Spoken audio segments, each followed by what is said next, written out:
All right. Once again, good evening, everyone, and thank you very much for coming out tonight. My name is Robert Mattis. I'm the Parks and Recreation Director here for the Village of Pinecrest. We have a few of our staff around the rooms as well. We have Danny, we have Mohammed, and we've got our amazing AV guys coming through. We've got a few housekeeping items to take care of first. So just want to make sure everything is set. We also have our amazing team from Urban Robot. So thank you guys very much for coming out and for making this presentation happen. So refreshments, feel free. In the back, anytime there's coffee, there's water, there's snacks, help yourself throughout the evening.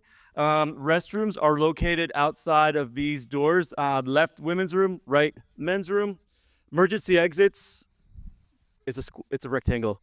So please, anything happens, use a door. We're all set there. And then one of the most important things tonight is we're going to have discussions. Some of these things you're going to love to hear. Some of these things might not be as exciting. But what we're asking for is that everyone will be respectful of this process.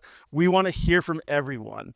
And it's gonna be that way. We're not looking for debates tonight.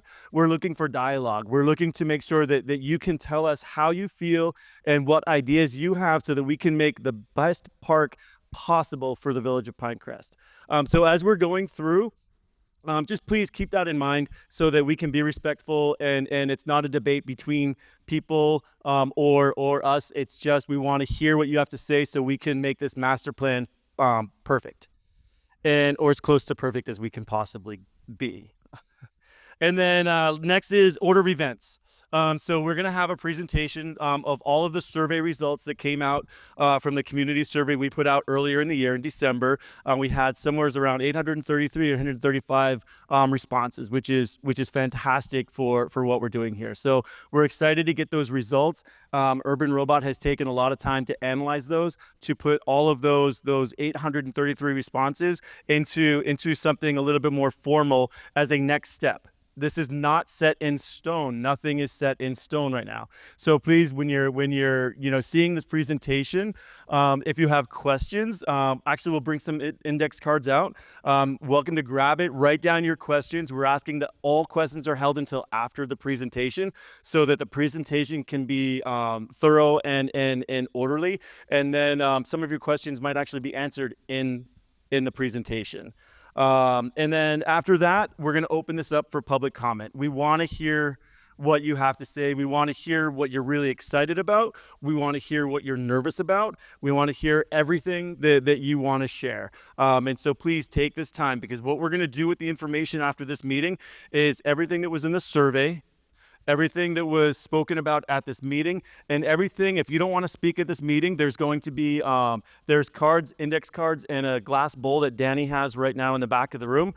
Feel free to add comments to that. We're going to still accumulate those comments. You can get my business card and email me or call me, and we're going to continue to accumulate whatever responses we get, send them off to Urban Robot so that they can continue to analyze everything until our presentation to Village Council, which will be sometime this spring.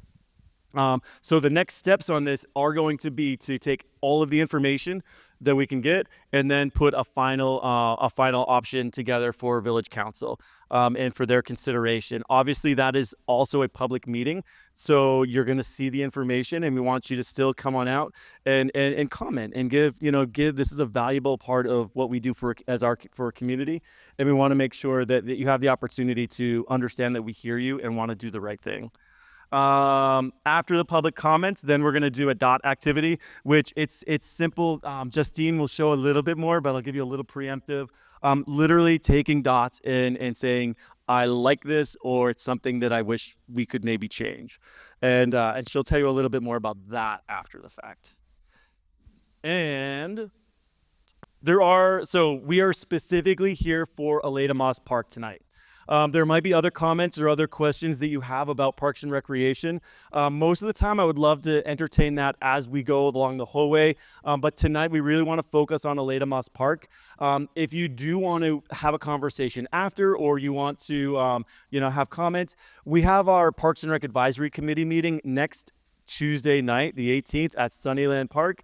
At 6:30. Please come on in. It's open for anyone. Public comment does not have to be geared towards what's on the agenda. So you can come in. We can have conversations and engage in other opportunities there. But tonight we really want to focus on Aleyda Mas Park. And let's see. And without further ado, would like to introduce Justine. Is it Velez, right? Or Vela? How do you say it? Velez. Well, then I will say Velez. So Justine from Urban Robot, and she's going to introduce her team. Thank you so much. Let's see. Now, without chipping you. How is this working? Can everyone hear me if I don't use it? No. Okay. I will definitely use it then. Hi everyone, my name is Justine and I'm one of the principals of Urban Robot Associates. I'm here joined today by my colleagues. JJ Wood is the principal in charge of architecture and I'm the principal in charge of landscape architecture. We're a multidisciplinary firm. We also include interior design. So we're really excited to be here today to talk about a park that encompasses all of those things, a future community center and a future tranquil park encompassing both indoor and outdoor amenities. I'm also joined today by Damon and Anna, part of our design team. So thank you so much for coming, and thank you, Rob, for that kind introduction.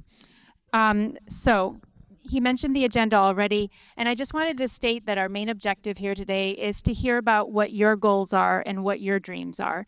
The design process hasn't begun. We've been waiting for this moment with bated breath so we can hear from you and start from you and your wishes and make them come true as much as we possibly can. So those are our two objectives. So we are going to go through the public survey results. And then we've done a little bit of analysis of the site. Some of you may never have even seen pictures of it, much less been there. So we're going to show you a little bit about the site, tell you what's there today. And then there's a little bit of inspiration. These are visuals, basically just to start the conversation. There's no design. It's more just like eye candy for us to talk about what we like and what we don't like. And then open discussion. So the public survey results. There were 16 questions. The first one was what type of recreational activities. Overwhelmingly everyone wants walking and jogging trails, but certainly there's a lot of support for nature areas and open green spaces. Question number 2 was about community events and programs. There was a lot of support for family-centric community events, but also food and beverage festivals and arts and crafts. How important are wellness-focused classes? So somewhat important was the primary answer, but if you actually add somewhat important, very important, and extremely important all together, in general, the 833 respondents overwhelmingly found wellness-focused classes very important, 61%. And on average, people said that they would visit the park about once a week. So what type of amenities would improve your park experience? Things that make a lot of sense. Bathrooms. Yeah. Water. Yes, also good. And sitting down. Also very, very good.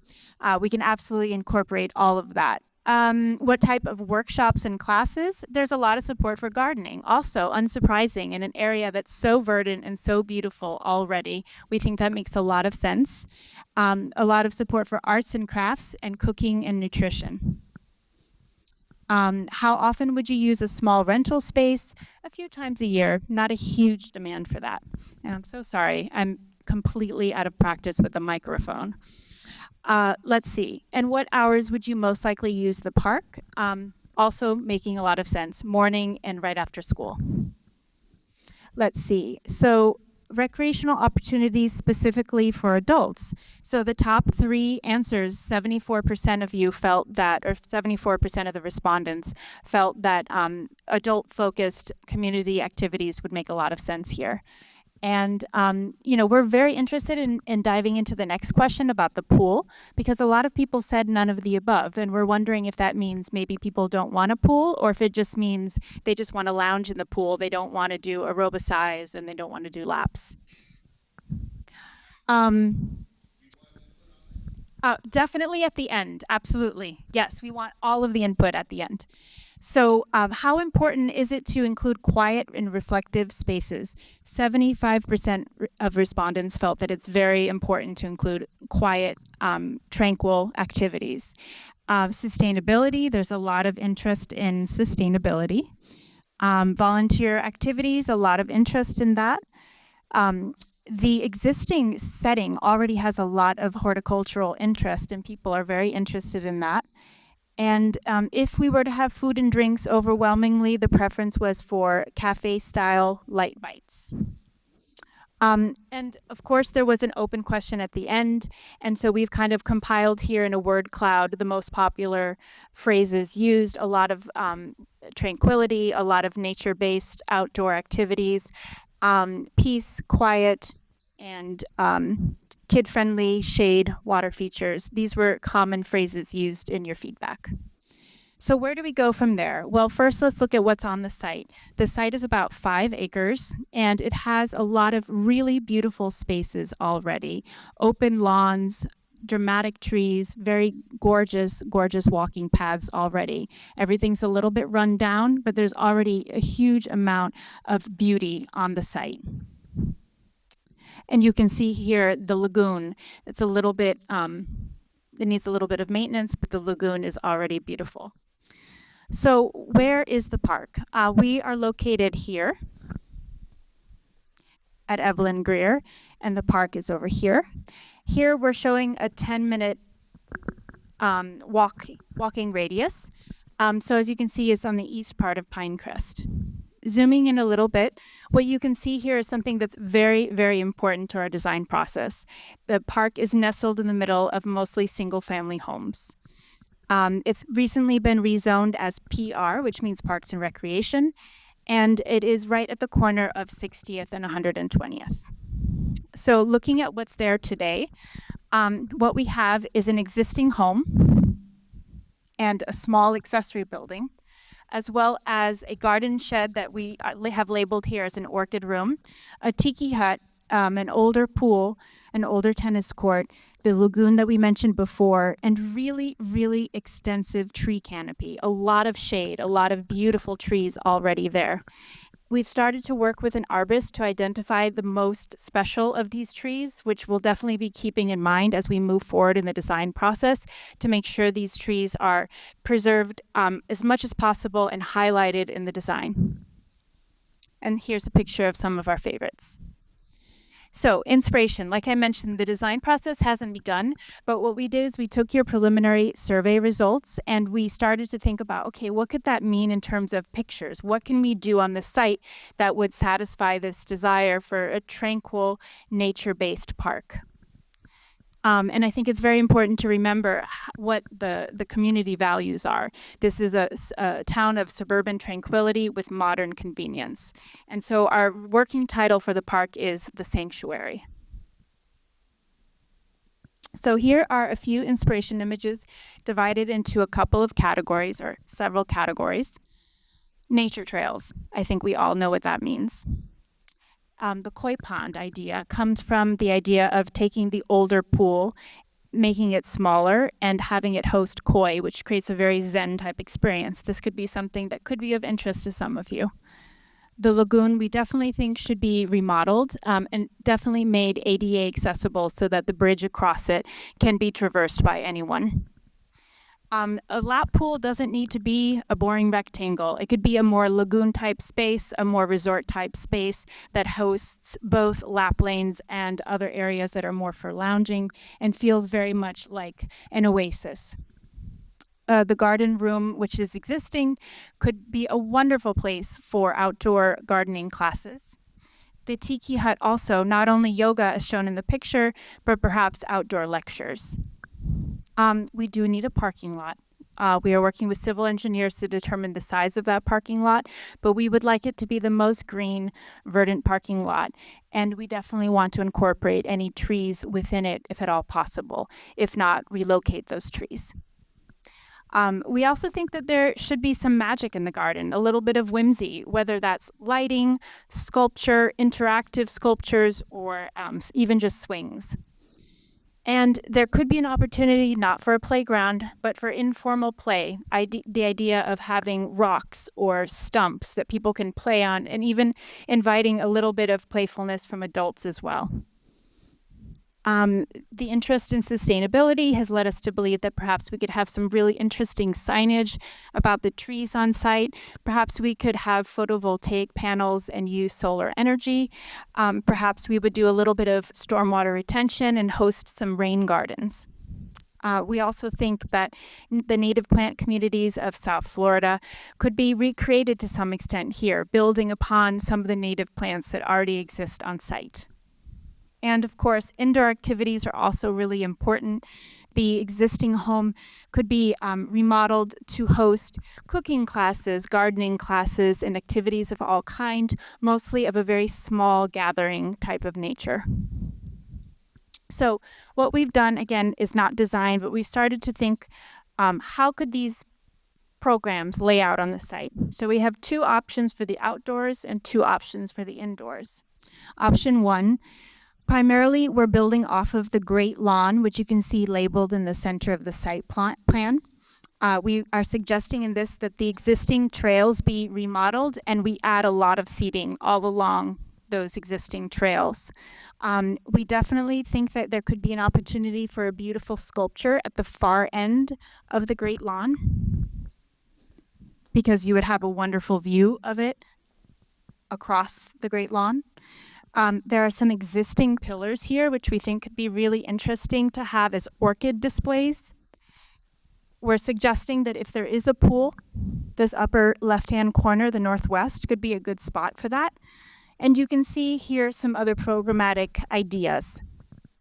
The main difference between option 1 and 2 is this idea that if a pool is not desirable, perhaps this area could be a wonderful place for a community garden.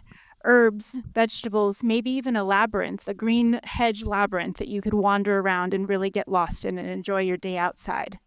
And the other main difference is that perhaps here in the southeast corner, there could be an opportunity for a meditation garden. So what I would like to do is turn the mic over to my colleague JJ to talk about the interior program test bits. Hi, good evening, everybody. So what we did as part of the whole sustainability focus on the house, and obviously the fact that there's already a structure on the lot, a rather large structure, is about 14,000 square feet. The idea is to repurpose as much as possible the different programs that we got from the survey, right? So you'll see the layout here is kind of zoomed in on the house. The entry in the parking lot was over here on the west side of the lot. This is potentially where the pool would go.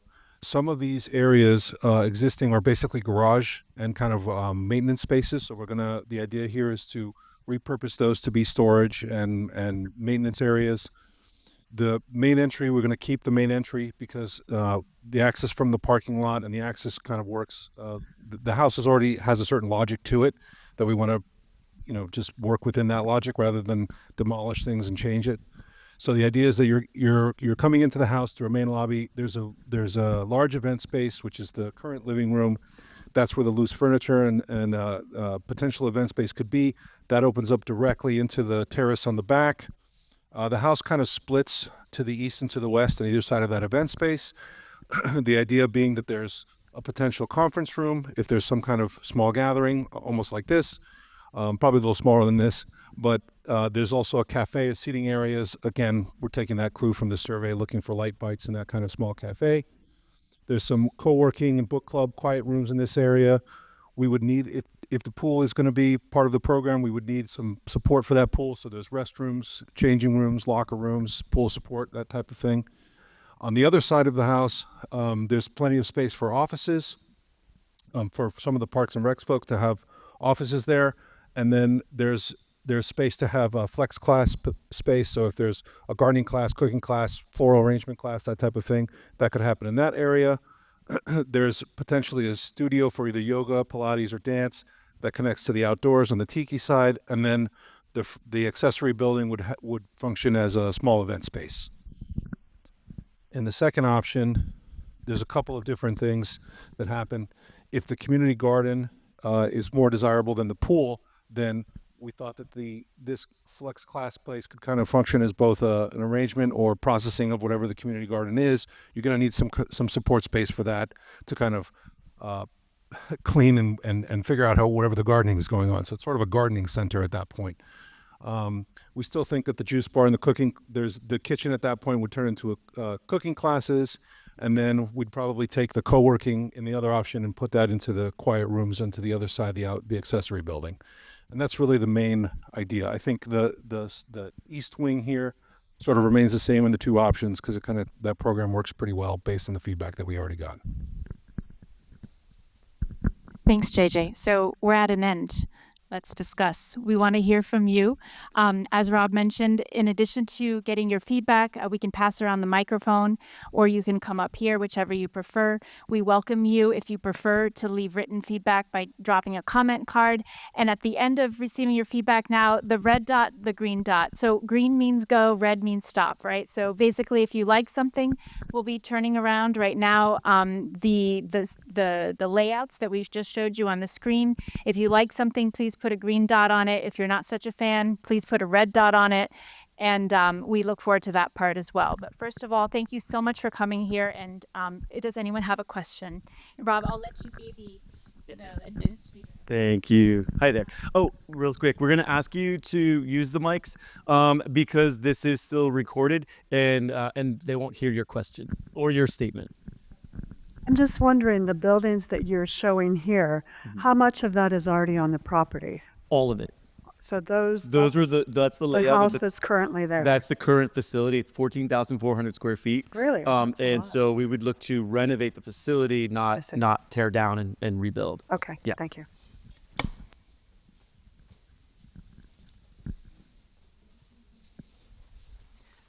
Hi, great presentation. Just a thought for the driveway, maybe instead of putting asphalt, I would suggest maybe using gravel so it's more green space. As far as you said about not having a playground, but having somewhere for kids, I don't know if you've ever been to Dante Vassell Park, and they'll have like a lady. My kids always loved it. It's kind of a statue. And it's a naked lady, but it's quite large, and the kids love to climb. You might want to look at that. And there's also a lot of art at Dante Vassell that they've added. And I would like to see a lap pool. As far as the garden, we all have large properties. You have space to do gardening in your own house, but there is no lap pools in Pinecrest. Thank you. We'll go here and then we'll go in the back right after that. Sorry, I have an opposing view with the pool. But I'm wondering, with reference to when you make event space, what do you mean by that? Small. So Like this somebody's room gonna wouldn't have a fit. We couldn't party? fit this many people in any. I don't think in any one of the rooms in that building. So when we say event, it's small. It's small in nature. It's really intimate times. Nothing. Yeah, we're not looking at bringing 100 people in, 1,000 people in.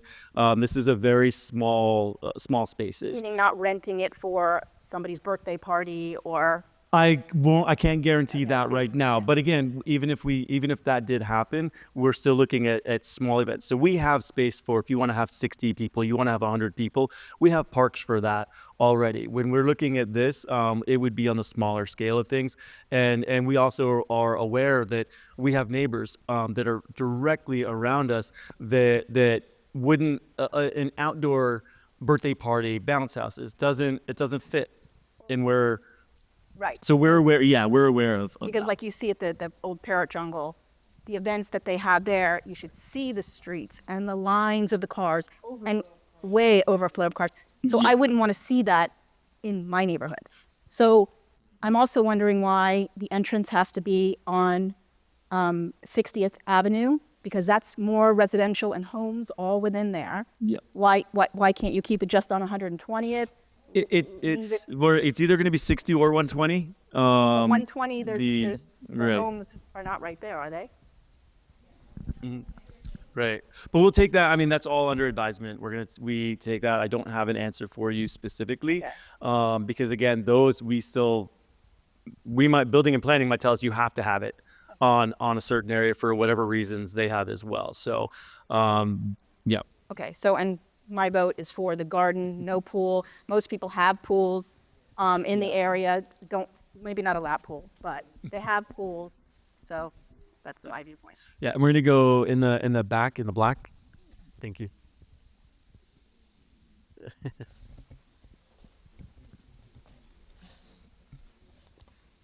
First question is, how big is the existing home? 14,400 square feet. Okay. Next question is, I kind of to this on a similar tone of traffic, the crossing between the south side of 120th to the north side is very treacherous. People go very fast on 120th. I walk it almost every day. So just questions and civil focused things on and traffic studies on what is safe. Does a roundabout need to go there? Where should the entrance be? Echoing that, because that walking like cross is very very dangerous. And in terms of programming, I think it's I like a lot from both, so I'll leave that for another time. Okay. Great. I think we had one here, and then we'll come to this side here. I just want to throw my support behind a lap pool. We have pools, but you can't swim laps in a 13-yard pool. If you have middle school-aged kids who are into swimming, there's nowhere to swim in Pinecrest unless you go to one of the private schools, which is Westminster or Gulliver. The closest other pool is the JCC. So if you're an elderly resident or just a regular middle-aged lady who doesn't want to lift weights, there's nowhere to swim. I'm a member of Lifetime Fitness solely because of their pool. A pool in the neighborhood would reduce the cost for my family, for my kid who's into triathlons and has nowhere to swim. And also, I just want to throw my support behind the native trees. If anything gets removed, I would appreciate more native things being planted back. And lastly, what was I going to say? Oh, bike lanes. I know this is kind of within the walls of the park, but I'm wondering I know there's already bike lanes being discussed, if that's been discussed. Okay. Thank you. We'll come. Circle in. Great.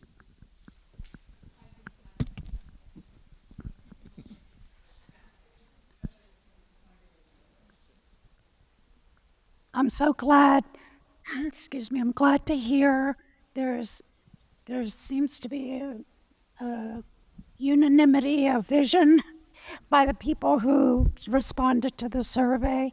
And I am very impressed with how you programmed around the responses to, I'm excited. There's one piece I didn't hear that I would ask that you include in signage, in connectivity for the history of this site and how it connects and how the history of Pinecrest connects, because wasn't that Montgomery's Yes. home? Yes. So I was just at the camp home the other day, and that was David Fairchild's original home. There's signage as you walk around the beautiful gardens that gives you the history of David Fairchild and a little bit about, how the garden aspects and the canopy and everything was brought in. So I would just urge you to be sure to include information about engagement on the history of the site, but the history of all of the connectedness of Pinecrest and the gardens, Pinecrest Gardens. Thank you. And we had this side here. Couple of things. You didn't mention security. What are you thinking?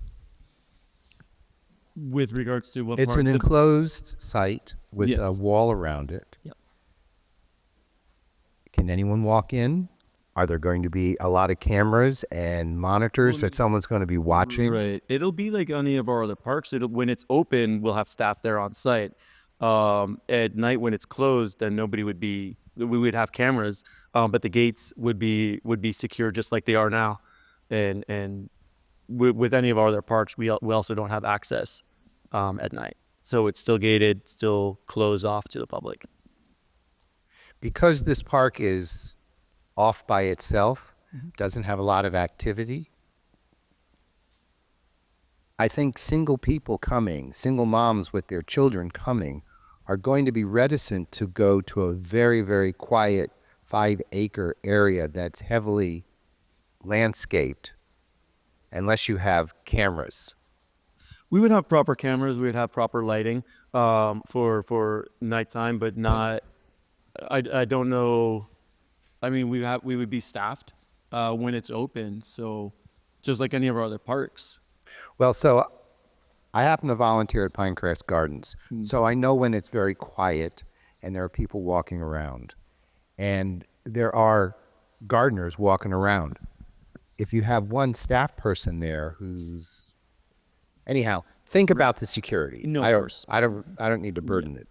Next, does the Public Works Department, Parks Department, do you need extra offices? We do. Our Parks and Recreation, yes, we absolutely do. Because I saw that as part of a piece Right. of the East wing. Right. We need offices regardless because we have programs and activities going on in there. We would need offices regardless. Right now, to put it into perspective, we have 6 people in one 400 square foot office at the community center, which just doesn't work. And so there is need for putting a few offices in this facility. Okay. Yeah. I'd like you to, when you bring this to council, let's assume that you have the lap pool and you have the community garden as choices. Have an analysis of what it's going to cost to maintain a lap pool and what it's going to cost to maintain a community garden, because over time community gardens easily get overgrown, not maintained well, so it's going to require the Parks Department, Public Works, to get in there and do something about that, to keep it looking well, looking good. I do have a concern about the access from 120th and from 60th Avenue. I happen to bike both of those roads a lot. And 60th Avenue is a very quiet, at that point, a quiet 2-lane road. I don't know how much activity you're planning on bringing to this park, what you expect, but 120th is a better entrance exit because it's coming onto a connector road where cars are flowing, whereas 60th Avenue is more of a cut-through type road. And so I would favor 120th. And oh, okay. Well, see, I'm on a bike, so I don't see all But the everyone's all the gonna cross have traffic. everyone's gonna have a specific opinion about that. But we're happy to hear it, and we will evaluate everything. Yeah. What aspects do you have about the lagoon? Is it just going to be a passive lagoon, or is that where the koi fish are In thought addition to, we have somebody who's interested in helping us reclaim that with koi and make it still just make it, get rid of the muck, get rid of what's in there, to revitalize it. So have you researched how much maintenance has to go in? Is it losing water? Is it retaining water? No, it's retaining water. Yep, it's retaining water. Okay. Yep, it's perfectly fine on that. And the maintenance, it's pretty much exactly what we would be doing right now with Veterans Wayside Park. We're reclaiming that and getting removing the muck through what is it? It eats all of the organisms inside. I can't remember the name of it right now, but and we actually have koi in there right now that are sustaining, and the same company is interested in helping us out when we're ready over at Aleyda Mas Park as well. What thoughts do you have for the existing pool that's on the north side? Is it? Oh, it's not on. We were proposing to turn the existing pool into the koi pond and making it smaller. and the lagoon would remain more of a vegetated lagoon with flowers and perhaps butterfly attracting plants. And the reason being, I mean, that was very preliminary, and we look forward to all of your input. But the reason was because we find that koi enjoy a very specific environment and maintenance protocol, and so it might be nice to have one of each. And the koi pond next to a patio could be something really lovely for people to enjoy close to the building.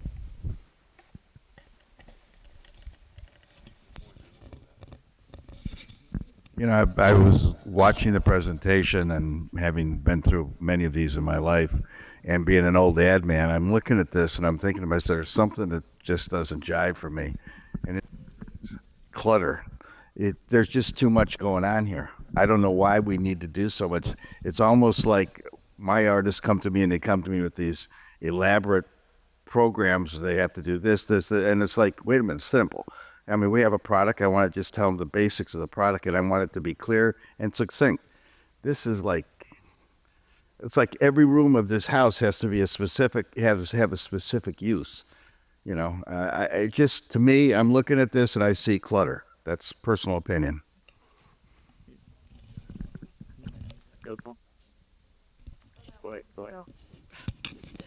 I'm wondering how large the parking lot was. You were thinking about how many cars would be accommodated. That's a great question. Part of it's going to be, well, no, and we've had this discussion. We know we have to answer this. We do not have a solid answer yet because part of this is going to be based on building and planning regulations, and there's going to be a requirement for what they require us to have in there. But we do not know that number yet.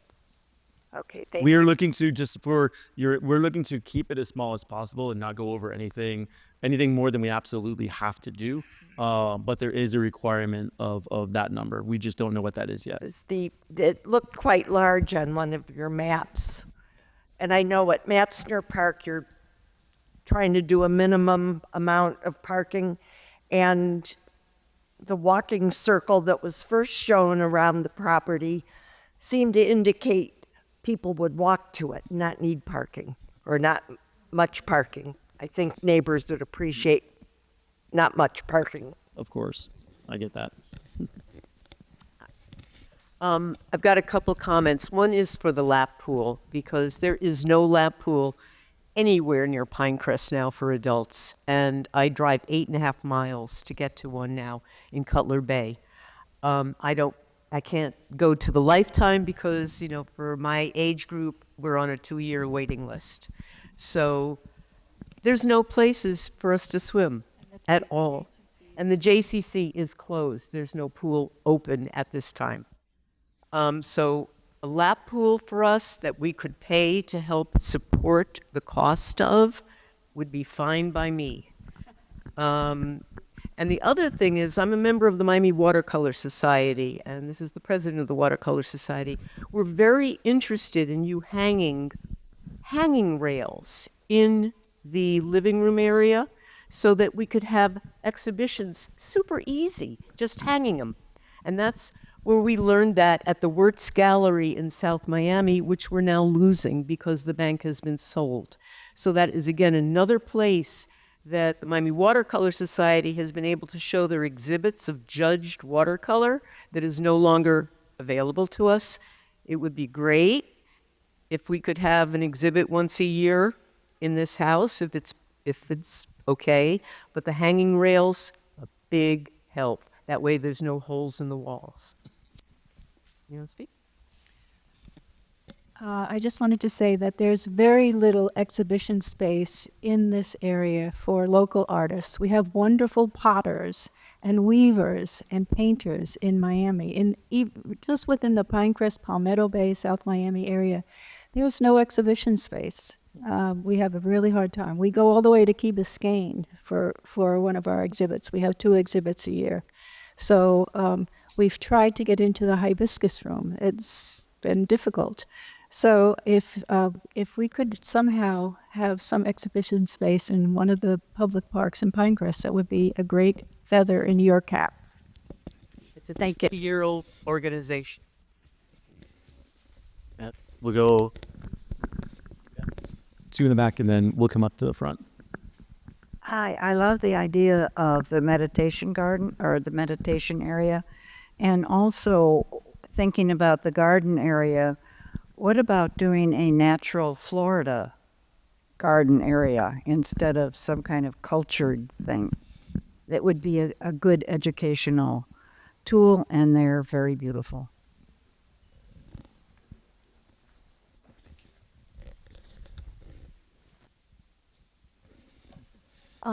Yes, in reference to, let's just say the lap pool that people keep mentioning this. Who's going to have access to this? Well, you have to be a resident to be able to use this facility, or is this going to be open to the city of Miami? Because as people are saying here, there's nothing, and they have to go and drive how many miles to go. So this park. I live on 120th. You know, the traffic on 120th, I've lived in Pinecrest before Pinecrest was Pinecrest, you know, and the traffic that we have on this street is absolutely crazy. There was a gentleman that was killed in the corner of 120th and 60th, I think it is, 62nd. I saw a horrific accident where a car was turned over because they speed incredibly. They put the four-way stop sign, and it really hasn't stopped, you know, the people running down the street. You know, this is an area where we have sidewalks, we have children in strollers, we have, you know, people that run, that walk, and this traffic is going to increase incredibly, and the cars are, you know, where are they going to park? What they said with the market, you know, that we have on the weekend, we see cars way out of the parking lot on the streets. So this is a real concern. I've been in this property, and it is absolutely beautiful. The space is unbelievable. So the comment that the gentleman made up in the front, that there's just so much, you know, is this going to take away from the beauty of nature that property is? 5 acres is so much. Can we just not leave it a place to walk and have a picnic if you want to bring a blanket and just enjoy fresh air, as opposed to so many buildings and so much going on, and have people that are not part of our community? You know, is it going to be an ID that you can use the lap pool if you are a resident of this community, or is this going to be open to whom? I will answer it. So all of our parks are open. We don't have any facility that has never been discussed to close it to residents only. Part of it is going to depend future as well, as if we use federal funds for anything, if we use specific state grants, we do things like that, then no matter what, we can't close it. It needs to be open to everyone. But with that said, we've never closed our parks to residents only. I don't know that we would do that currently. This is just in such a residential area, you know. This isn't the heart. This isn't like you're on, you know, a main road, or you know, there's commercial property right by it. So it's for all of us, like this hub of people right here. We are the 120th residents. We're houses away from this. Right. So it's a real concern. Right. I don't know that I will be able to alleviate it, but to explain a little bit, there's no intention of having festivals, of having cars the way that the farmers market invites everyone in there, which is a great market. It's amazing. Beautiful. Everyone who goes, they love it, but that's not what we're doing here. That's not the intention to build anything like that because, as you say, it's a residential area and we do not want to disturb that. We, as Parks and Recreation, our goal is to be good neighbors. That's our whole goal, is to be good neighbors. We want you to enjoy your neighborhood park. We want people to come in and to also enjoy it because it's the village of Pinecrest as a whole. We want that to happen. Our goal is the entire time to be a good neighbor, to make sure that outside of that park, we don't want your life to change. We want your life to stay exactly, and we'll do everything that we can. We're not promising there won't be slight differences. But our goal is to make sure that it doesn't impact you at your home, that doesn't impact that, or if there is, that it's the least impactful as possible. So that's our goal, but we're not looking to have festivals with people down the street and everything like that. That's not the intention of the sanctuary. That's not intention of this park in the design. So we're trying to be really careful about what's designed in there to leave as much as possible natural, to make sure that people can visit the park, have that quiet content, just quiet moment, and contemplate whatever it is that they need at that moment to enjoy themselves. Yeah, the comment about the amount of parking. I mean, that on the scale looks like it's a whole lot of parking. I mean, I think the vision, and I think I can speak for my neighbors, that are very close to me, is, it's a park that we walk to, not a park that there's all these cars, where we already have a lot of cars zooming down our street at all hours of the day and night. So that's... No, and we take that all, thank you.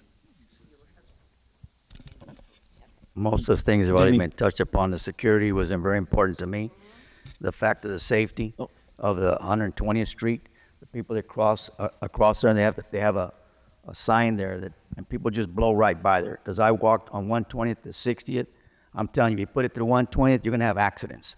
And another thing, when you come into that parking lot, when it's full, there's no outside parking in the streets. You can't start doing it because you're gonna pull up in front of everybody's neighborhood. And that's going to happen. So that's got to be a limited amount of cars. When it's full, it's full. You won't be able to do like you do here and go into that parking lot. I won't be able to do like you do in Pinecrest, where you start going all over the place into the field. And I'm just concerned there's duplicity between what you want to do here and what's in Pinecrest Gardens. You have beautiful gardens there. People go there and they have a good. So I don't know if there's any duplicity in here. And you don't want to have duplicity in this thing because it's a very limited space. I've done events in there many years ago for the family. So I know that property very well, and I'm telling you, if you start letting people park and go outside, it's going to destroy the whole neighborhood. And we'll fight that. I guarantee you, we're going to fight that. Right, understood. All right. Many of my questions and concerns have been answered, but if there's going to be a lap pool, is this park going to be open 24 hours or? No. Are we going to have security guards for the pool? No. Lifeguards? Lifeguards, yes. Yeah. Yes. Lifeguards, we would absolutely have lifeguards if we have a pool. Yes. But definitely not 24 hours, it's not going till midnight. That'll be a programmatic thing that we do, but that all, like right now, our community center closes at 9 o'clock, 8:30, actually, most nights. So, not saying that we wouldn't go a little bit later, depending upon what it is. Certain areas could close because then you have to get rid of things. So that's a programmatic thing that we can do along the way. But 100% no on 24-hour full service. No. Oh, no, the park will not be open 24 hours. No. We don't have the specific hours. Some of that's really dictated upon what the use of the park is as well. But again, we've got parks all over the place. I've been in Parks and Recreation for over 20 years as a director. We're mindful of what we're doing on this as well. And we want to make sure that we program right so that we're being responsible. We're giving the community what they need, and also really trying to take care of the people who live around the park as well. Because again, it does nothing good for us it certainly does nothing good for me to get the phone calls from people who are upset because all of these things are happening all the time. My goal is to make sure that you have a park that you can be proud of, that you can come in and enjoy and be part of it and not fight against it. And so that's what we're trying to do here. And that's why we have these meetings, and that's why Justine and her team, have taken all the time to look at all the responses and really put together what are really good initial steps. And then based on conversations from this meeting, and also anything that you want to write into us after the fact, if you think of something along the way, we're going to take that right up through to until we can't make any other changes. But our goal is to be a partner, not any kind of enemy on any of this. So hopefully we can do that. But we have, come on in. I'm probably the only person here who's from Coral Gables, but we share a property line Yes, with we the do. park. The northwest property line is our east side property line of our home. So I look forward to being a good neighbor to all of you. On this, and we've talked about it before, shade, because I walk in Pinecrest, and shade in the summer. A lot of times I catch myself walking up and down in a shady area. And on the slide, I think before this one, or maybe before this, all the dark is that canopy. So will the walking trail be covered canopy? Okay, and also I saw in the survey something about lighting. What is that low voltage landscape lighting? Is it big overhead lighting? We have a tennis court and we've never been able to get lights and wouldn't want it because it's right next to this property and it's not there for you guys to have big lights. So, talk to me about lighting. We haven't begun the lighting design process, just like we haven't started any design process. But speaking from past experience, in general, our goal here is to have mood lighting. Lighting so that people, when they're walking there in the evening hours, feel safe. And a pool, if it's open after dark, does need to have a certain number of foot candles. However, it's not certain that there will be a pool at all, and it's not certain that the pool would be open after dark. And a lot of pools close at dark for that very reason, because we don't want a lot of lighting. However, I can say that on our team is HLB, a very, very qualified lighting design team who's really cognizant about lighting that flows beyond property lines. It's something that we talk about frequently on all of our projects. So we'll definitely be keeping that in mind. Okay. You want me to? Okay. You have to press the button. Oh, it's already on. It's on. Hello, can you hear me? Okay. Let me give you some of my impressions, and then let me ask you some questions. But I'm going to try to keep it relatively short because I have a lot of questions. Believe No me. problem. Okay. We're here for it. Okay. First of all, I'm hearing the presentation tonight, which indicates to me we really don't know exactly what we're going to do here. We might have a pool. We might not have a pool. We might have so many parking spaces, maybe less parking spaces, maybe more parking spaces. We might do this and we might do that. Okay, that's all right. This is still preliminary, but I'm not getting that gut feeling of what this is all about. So let me just ask you this general question. Okay, very important first question. This property is about 0.8 of a mile from the Pinecrest Community Center and Pinecrest Gardens. It's a less than 10-minute walk.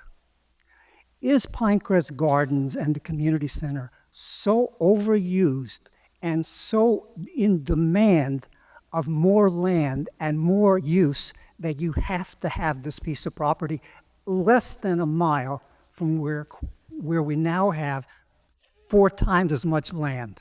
Right. Are we overusing what we have, and we at extreme capacity, and that's the motivation for going here? Is that what it's all about?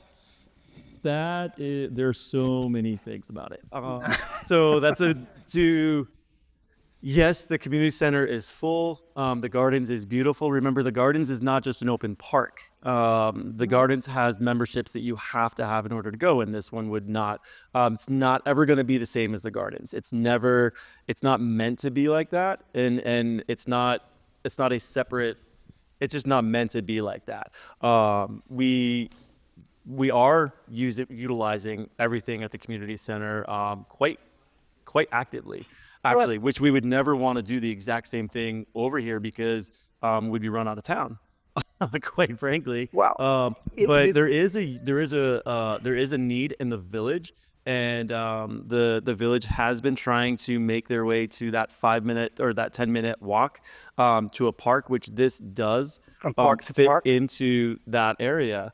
That this does qualify to be within that setting for it. Ooh. Yeah.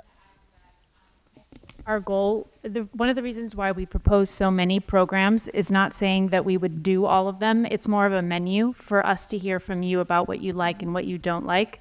Because what we want to do is make sure that we don't overlap with programs or offerings that other parks have. We want to offer something that's slightly different that you don't already have, number one. And so we certainly wouldn't do all 35 things that we presented. We would do what you are most interested in. And then the other comment, just to build upon what Rob was saying, is that this park does help meet the goal of having a green space within a 10-minute walk of every resident. Yeah. Right. And we're not quite there yet. And you are right that we're close. From here to here, we're just outside the circle, but none of these people are. And nothing else goes on over to the side. So it's not just because we're an 1/8 of a mile away. There's a lot of people that aren't within that circle as well that should have access to something that they could walk or bike to. Right. I also want to ask you again, because the mention of the swimming pool, the lap pool, I think it's an interesting concept. The question really is that something that the Pinecrest residents will use? And I know you're going to have to do a research to determine that, but I think it's very, very important because we know that almost everyone that lives in that area has their own pool. Some may be able to do lapping on their pools, others may not, but almost everyone has their own pool. Even the apartment buildings have their own pools, and some of their pools are lap pools. The question is how many pools do we need? Sure. And how many people will use this pool so we don't end up opening it up. Everybody shows up the first day, says, "Oh, isn't this great?"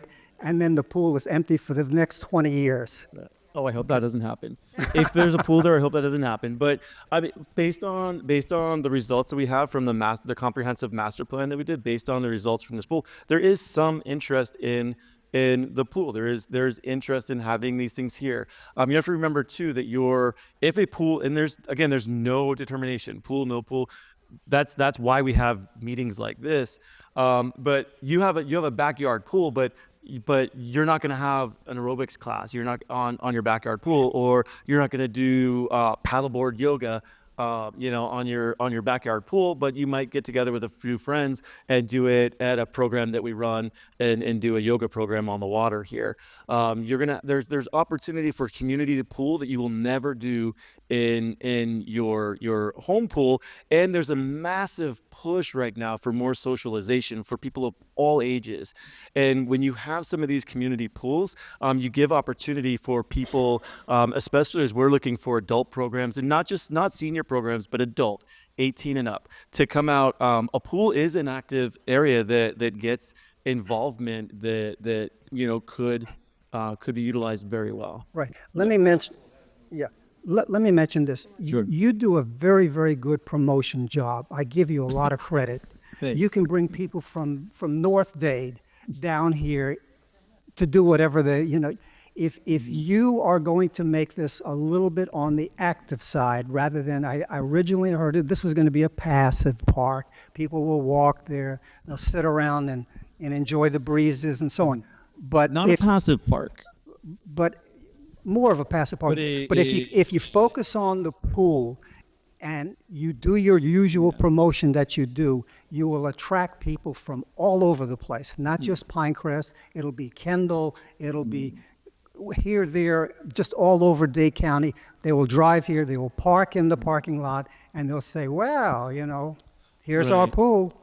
Well, I mean, let's go back with you're coming from 8 miles away to go to another pool. Like you have to think of a little perspective on some of that too. Is you're not coming in from Broward County. People they're not gonna drive that hour to get here for a pool when they do have closer pools. But the other thing too is, remember, this is also from a programmatic standpoint. We can limit access as far as, look, we've hit capacity. We don't take more people on. Our program is full. You don't put more people in the program when it's full. And that's an administrative thing, after the fact. As we've said many times in this meeting, our goal is to not have that impact, to the surrounding community, and that's what we're going to try and to continue to maintain. So if we need to limit the number of people in certain programs, that's what we do, because we know this park is not going to be made that way. Okay. Yeah. I want to. This is just one more thing, and then I want to stop because I don't want to dominate this thing either. But let me just ask this: will you be charging a fee for everybody that goes into the pool? I would expect yes. Okay. Yeah, no, I would expect that there would be a membership or there would be a fee involved for that use, just like the gym and things like that. Yeah, I don't anticipate that it would be any other way. For everybody's information, Gulliver built an $8 million pool that's an Olympic-sized pool, and they have a Masters program. Their club team, you can go there, swim on the Masters club team. Not anymore. It's not open to the public anymore. Really? They closed it? Yeah. They closed it, I think, during the pandemic, and then only the students can use it. Wow. Maybe we should go approach Gulliver again. Well, we've go in the back, side. Well, a lot of my questions were answered recently by other people, but I guess limiting access would be beneficial. So, like, keeping the parking lot as small as possible, encourage walk-in or have lots of bicycle parking, people can park their bikes, and then maybe required, a code to get in. You're not alienating people outside Pinecrest, but if you have to register to use the park. So maybe you come in, you have a card like when you go to the gym, where you punch in a keypad to go in, and then eventually you limit it. Just like Lifetime does, where eventually it's capacity or like getting a boat slip at Basildon Hammock. You got to wait 20 years to get one. So just some way to limit it in a way, and then who's coming in and out every day. It's not the guy from Fort Lauderdale's passing by because he's doing a construction job next door. He's going to go jump in the pool on his lunch break, So, awesome. So even charge actually, collect a fee to be a member of it or something to get access to a whole park, not just the pool, just the whole park itself. Interesting.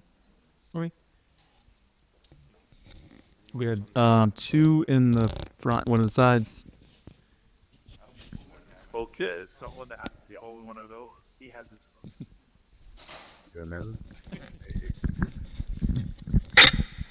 I know it's a little late to ask this question. Excuse me? Why did the city decide to go ahead and buy this property? Because did anybody hear the question was, why did the city go ahead and buy this property? We're still lacking green space. We're still going back to the looking for parks that are not just on the exterior side of US 1 and North. So we're still lacking green space, and even now, I know that the village is looking to build pocket parks and things like that. But this meets a need for the community that was unmet previously. How is that need determined? Green space? Yeah, so again, it's kind of a law that's in play here? It's not a law. No, it's a best practice. It's a best practice for communities.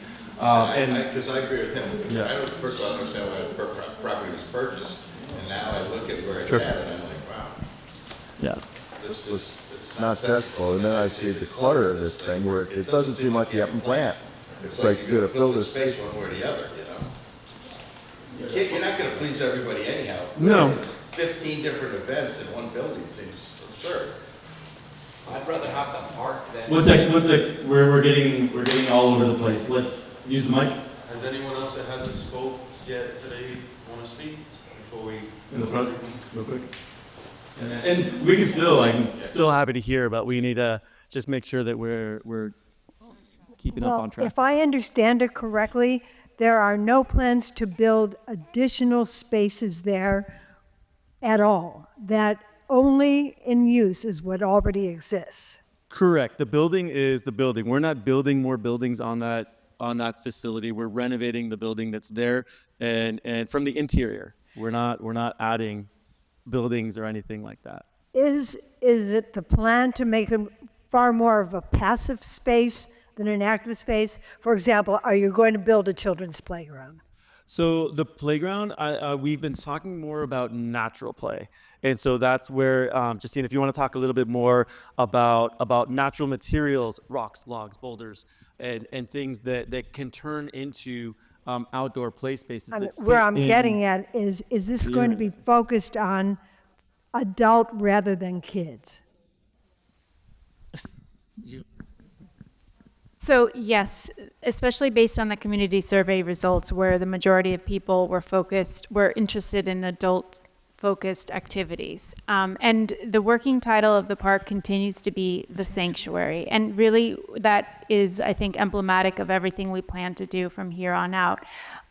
We did show plans behind me that show some density of program, but again, we're not adding any architecture to the site. So these are uses of existing buildings, and we certainly wouldn't envision having 15 events happening at the same time.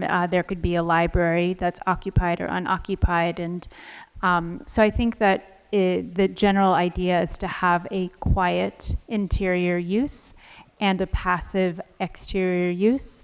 And with regard to the playground, I don't think that we have envisioned a playground, although if there was huge support, I mean, we're here to listen to you. If there's huge support for a playground, then I suppose we would consider it. But the idea is more what's being shown on the screen, natural elements that invite you to interact with them. Even I like to climb on stuff like that if I'm out there with my sneakers and my kids. Oh, that's quite different than what Pinecrest Gardens has, which is a whole different thing. That is a playground. Yes. And it's spectacular. Yes. Do we need another one? That's my question. Right. My feeling is no.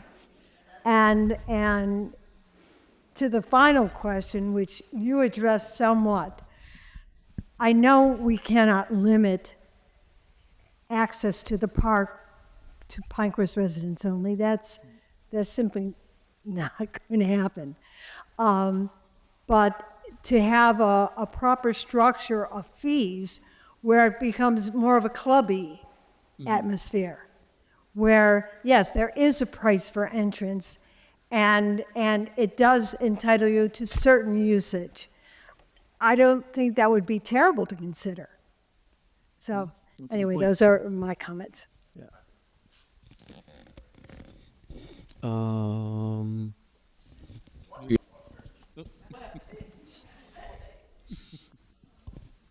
Would it be a fit? Oh, no. We're not looking to make this a venue for weddings. Pinecrest Gardens does that very, very well. So we're not looking to impede on what they do very well already. Yeah. So I can't say no, we would never do a ceremony of 12 people. That number's random, but a small ceremony for somebody. But no, it's not. Again, we're not looking for this to be a party space. That's not the mentality. If you want to have a nice, small little gathering with some friends indoors, with those spaces for things like that. But we're not going to start putting bounce houses in the field and things like that. That's not the intention. No DJs, nothing like that. one more thing. I don't know if it falls into this category, but for the safety of the Pinecrest residents and for our quality of life, have you considered maybe making a roundabout or something in that area so that we don't have all this traffic just flying up and down and side and forward and backwards? Right. Yeah. So that's part of.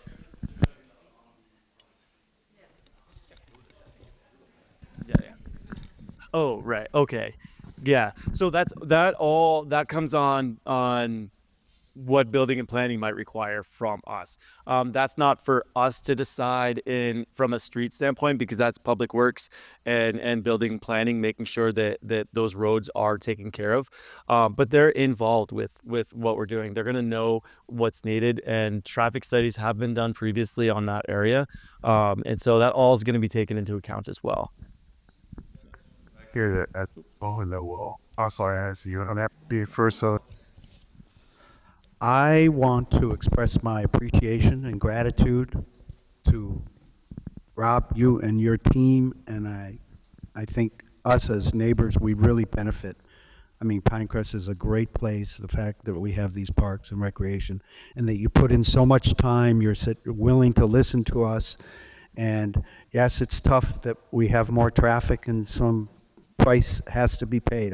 We understand all of that, and it's tough. But the fact that we have people like you and you put a professional spin on all of this and really put the effort and the consideration into it, my hat goes off to you, and I want to say thank you very much.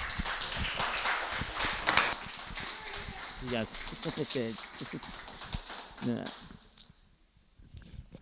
Hi. I'm not known as a big fan of sidewalks. However, back when Cindy Lerner and I were on the council and we put a sidewalk on 60th Avenue going down to 120th Street, the owners of the property did not allow us to put a sidewalk on their side of the street, and therefore it's on the other side of the street, which is a little bit of a weirdness that exists. And there's a reason for it, but the new owners of the property are not encumbered. We could put a sidewalk on this side, maybe even rip up the other one on the other side because it would have no point anymore. But anyway, that's a thought to consider. Thank you.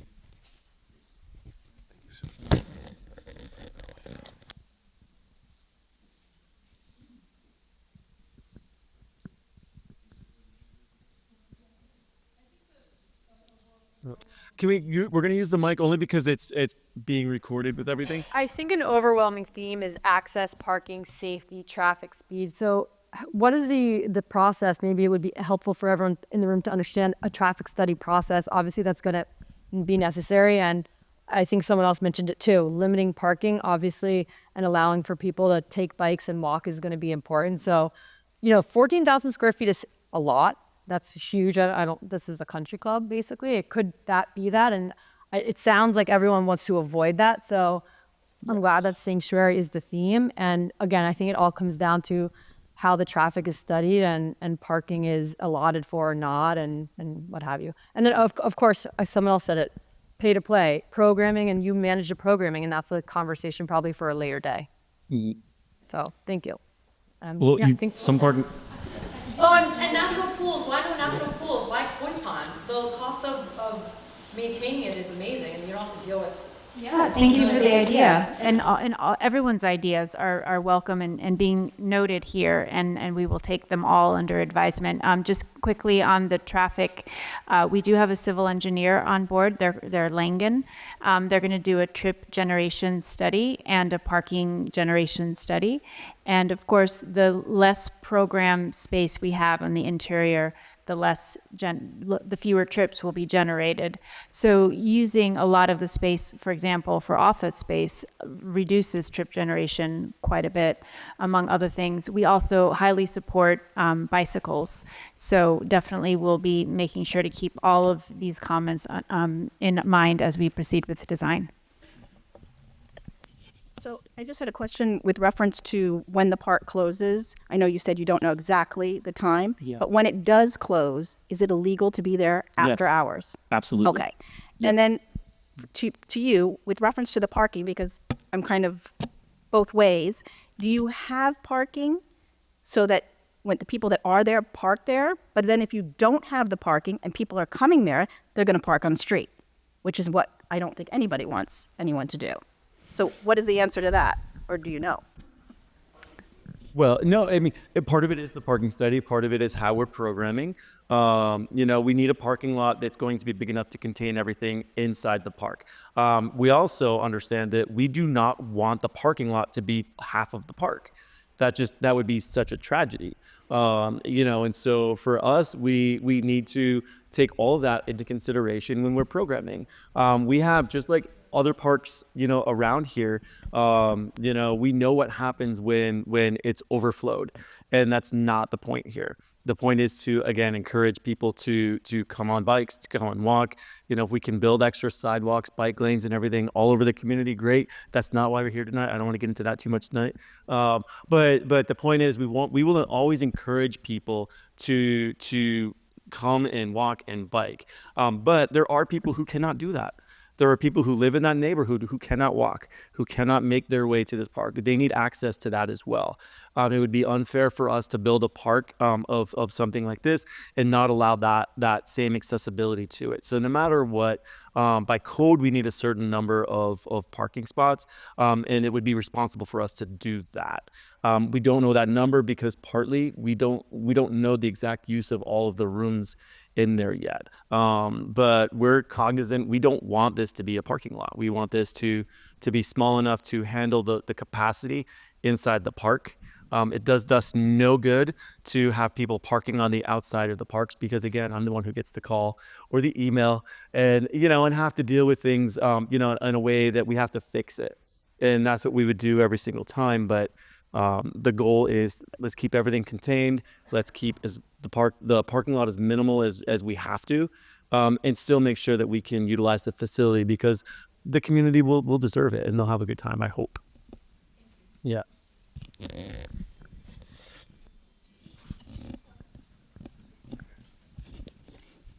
So I'm wondering if instead of a pool and instead of a community garden, you left that as green space for future use, for future programming, for what may come up, what the community wants.